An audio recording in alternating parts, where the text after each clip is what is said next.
A while back,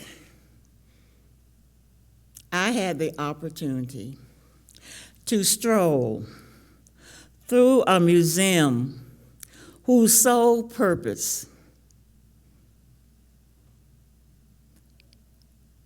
was on the freedom of the press.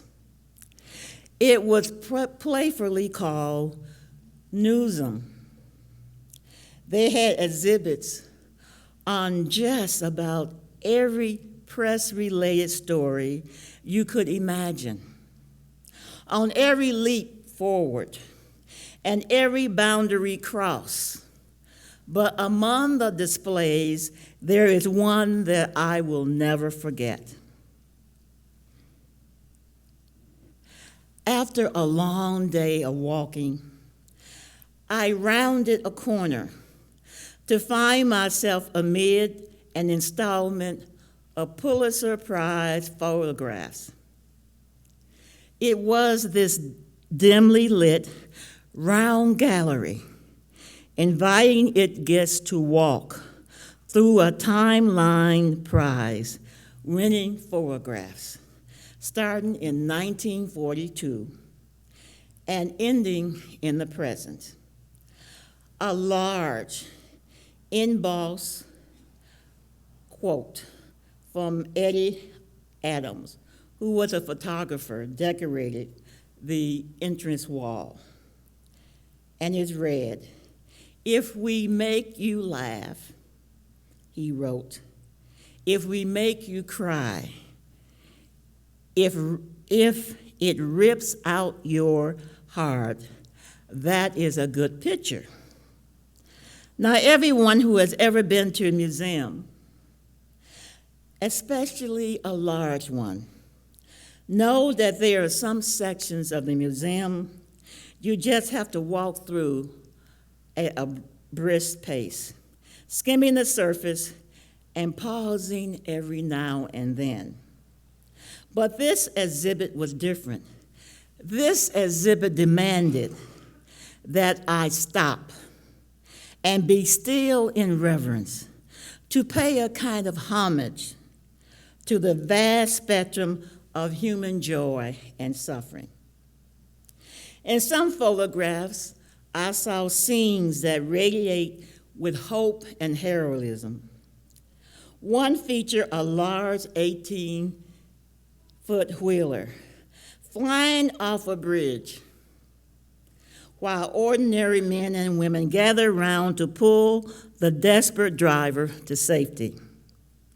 It was incredible.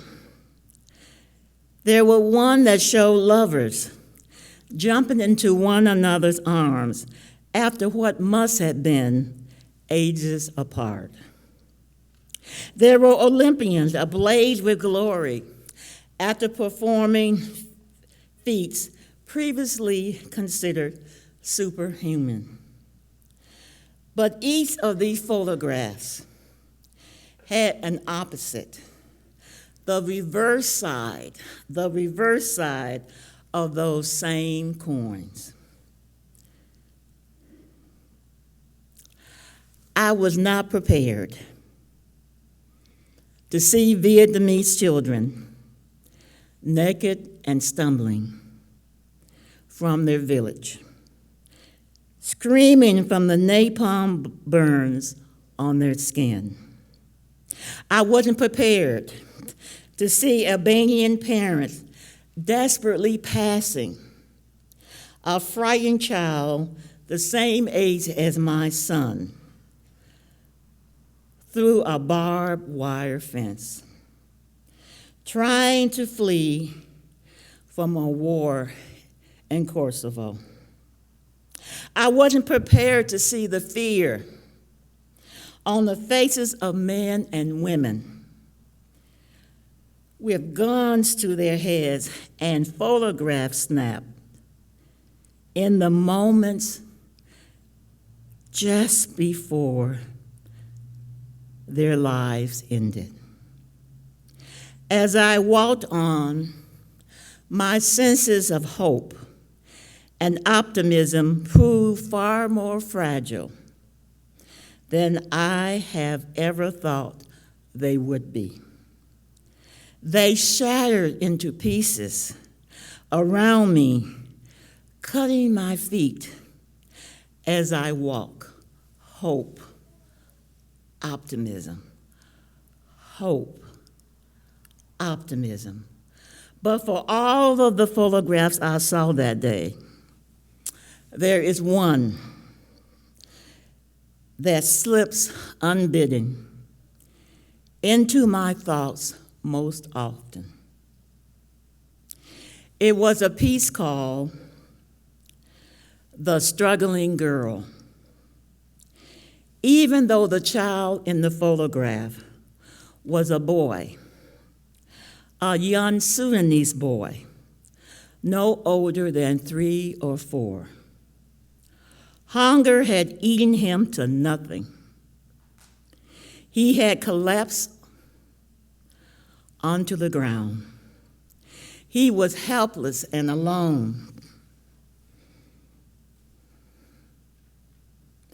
except for a vulture 2 yards behind him, just waiting.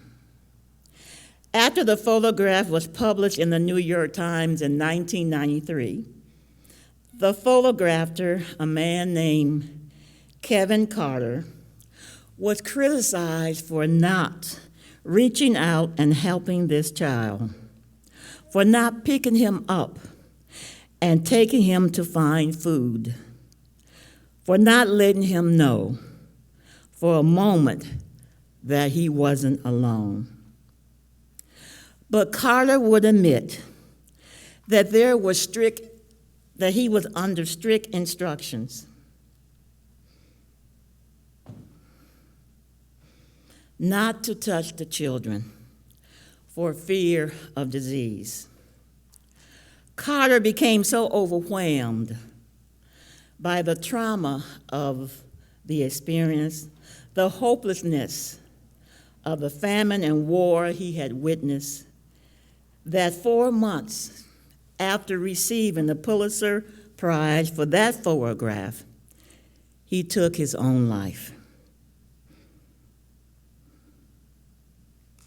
I felt hopeless as I looked at that child and read that story. It was my job, my vocation, to imagine hope, to preach hope, to trust hope. But at that moment, I realized that until we have looked at that kind of hopelessness square in its eyes, there is nothing we have said about hope is worth a wet noodle. Of course, I thought of the story this week. We are witnessing a televised account of the brutal invasion against Ukraine. We are learning to wait expectantly and actively for Christ to show up. My favorite image for help comes from a Bright Divinity School emeritus professor of pastoral care. His name is Dr. Andrew Lester. He wrote that hope could be best understood in a language of story. He asserts that each of us is living a story, responding to the present, to some kind of perceived narrative trajectory of our past. But it's not just that. We don't often think about the fact that we are also living in response to the perceived narrative trajectory of our future. In other words, we each have a future story, the next chapter that we anticipate living into. We have an imagination of what might be coming tomorrow, next week, or next year.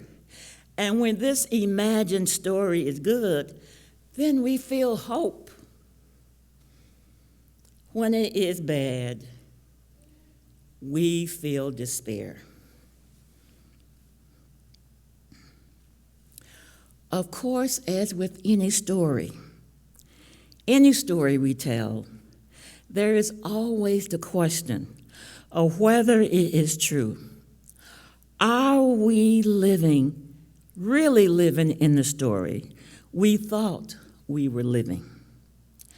Are we actually as helpless in the face of it as we think we are? Typically, especially during this warmongering, this pandemic, is the pastor's job to ask these questions, to help us reimagine our future in the light of God's story. God's redemptive imagination.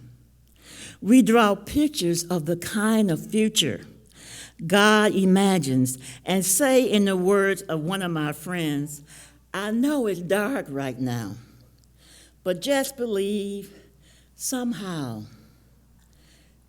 that soon there will be light. But today,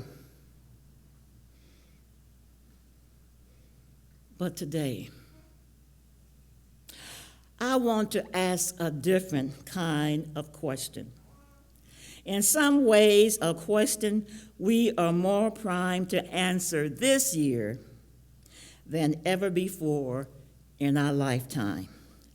A question that the Sudanese boy will not let me ignore. Could our idea of hope be empty?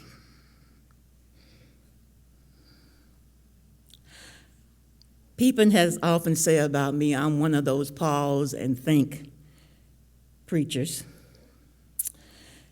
That I have people to pause and to think about the Christian journey. Well, this is what I'm doing today. I can think of two kinds of hope. On one hand, we have the conservative kind of hope. It's the hope that if we ask in the right way, with enough faith in our hearts, God will fix problems, heal diseases, and right wrong. God will crash in and everything will be all right. The problem is, I have seen too many desperate prayers go unanswered to believe that could be true. On the other hand, there is a naive hope. Road-weary activists tend to call liberal idealism. This is the kind of hope that claims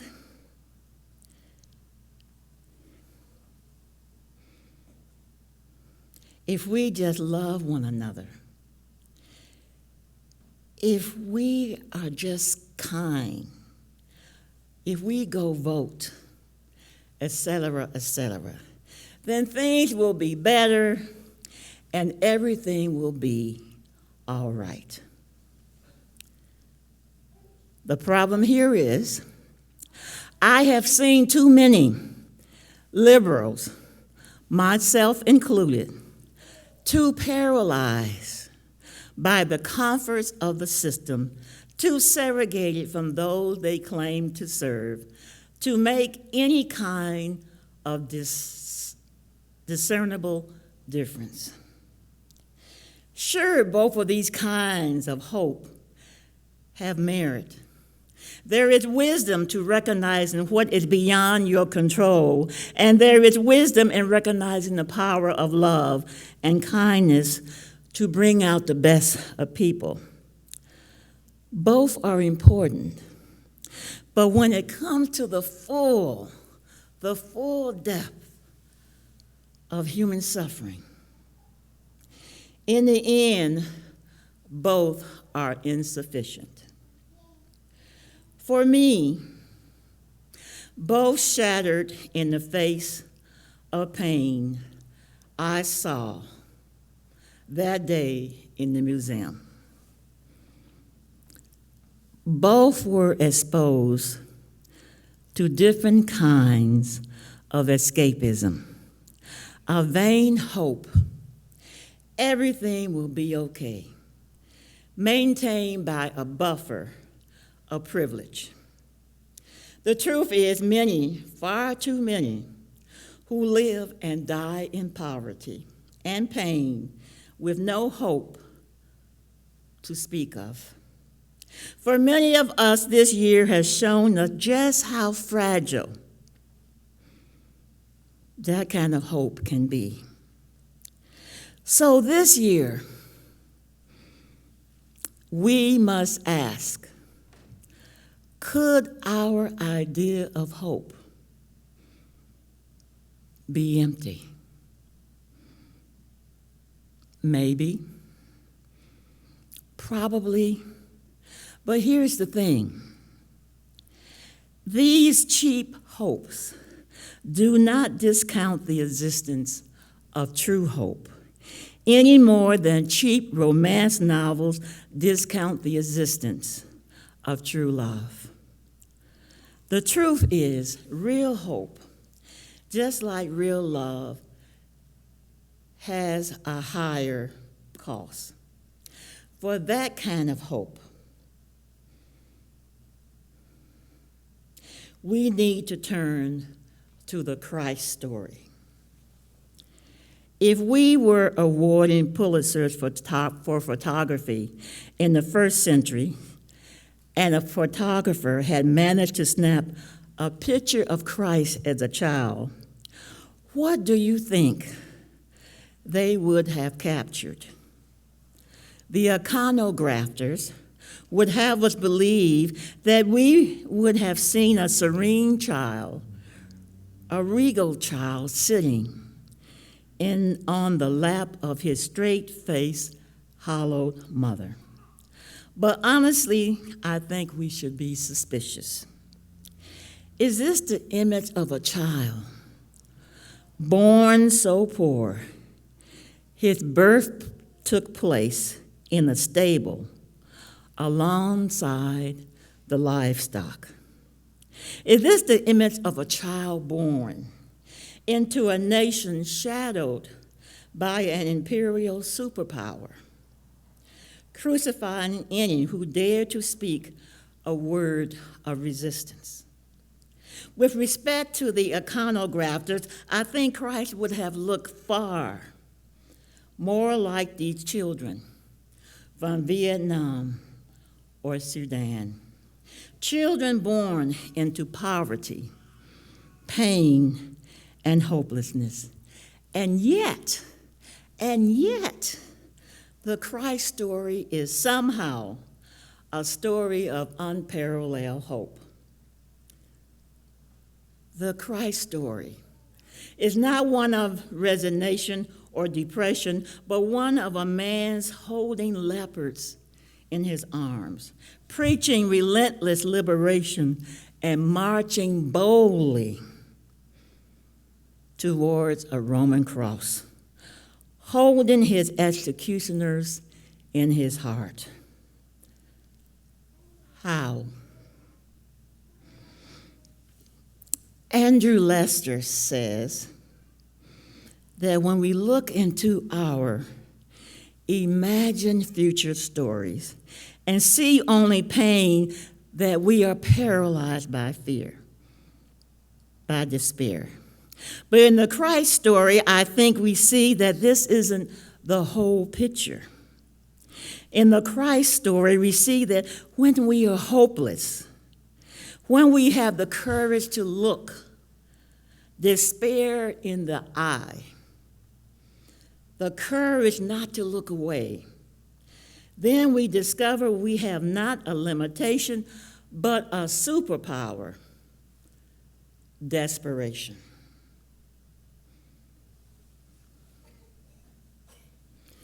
The story of Christ is a story of one who looked deeply into his hopelessness in stopping his own impending crucifixion and hopelessness of the nation around him, who looked into a future that ended unavoidably in pain and death. Yet it set him free. It set him free to do things most never find the courage to do: to love people most think are too dangerous to love, to work for a future that went beyond his own life. He became, in the words often attributed to Oscar Romero, the prophet of a future not his own. Seeing no hope in his desperation, he died to himself and let the God in him run loose in the world. This is the real hope. Earned hope. The hope can only be found along the road of honest hopelessness. If we want real hope, lasting and unfragile, it can only be found by looking hopelessness in the eye, by walking through the gallery of human suffering, sitting and waiting. It can only come through a recognition that thousands of children will die of hunger and preventable causes today. It can only come through meaningful contact with the countless children in the United States who will be denied quality education, who will be denied quality employment, sentenced to a life of suspicion and violence for having had the audacity to be born poor. It can only come from opening your hearts to the millions of people in the United States and in our global community who have died of COVID-19, having faced a decision to either go to a job that offers no protection or come home to an eviction notice attached to the door. It can only come from the honest acceptance of the now unstoppable effects of climate change, calling into question the very survival of our species. It can only come when we recognize the demeaning and deteriorating and devastating effects of war. It comes when we are woke to the unimaginable reality Ukraine is facing today. How? Real lasting hope can never come from easy answers, escapism, or naive idealism. Hope comes from a journey into the very heart of hopelessness itself. It comes from the hopelessness of Christ, who gives birth to despair, who gives birth to desperation, then to the total freedom to do what must be done, to allow God to live through you, to become the prophet of a future that is not your own, the future of a new heaven and a new earth. There's a hope through hopelessness, life through a cross. It is foolishness to those who are perishing, but to all being saved, it is the very power and wisdom of God. So, people of God, on this Sunday,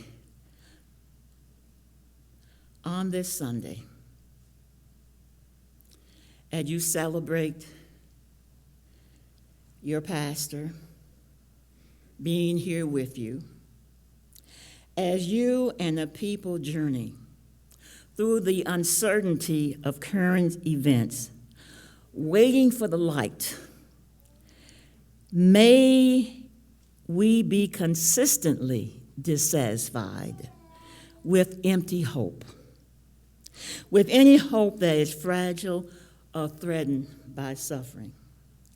I want to leave you with another photograph, a more recent photograph. Baby strollers line up one after another at the train station in Poland. Mothers of Poland left strollers for mothers from Ukraine to use as they continue their freedom journey. May we have the courage to embrace the hopelessness of Christ, looking deeply at that which we would rather look away from or explain away, so we may find the desperation, the liberation, the freedom of Christ. May we live resurrected lives in the service of a kingdom greater than ourselves. May it be so. Amen.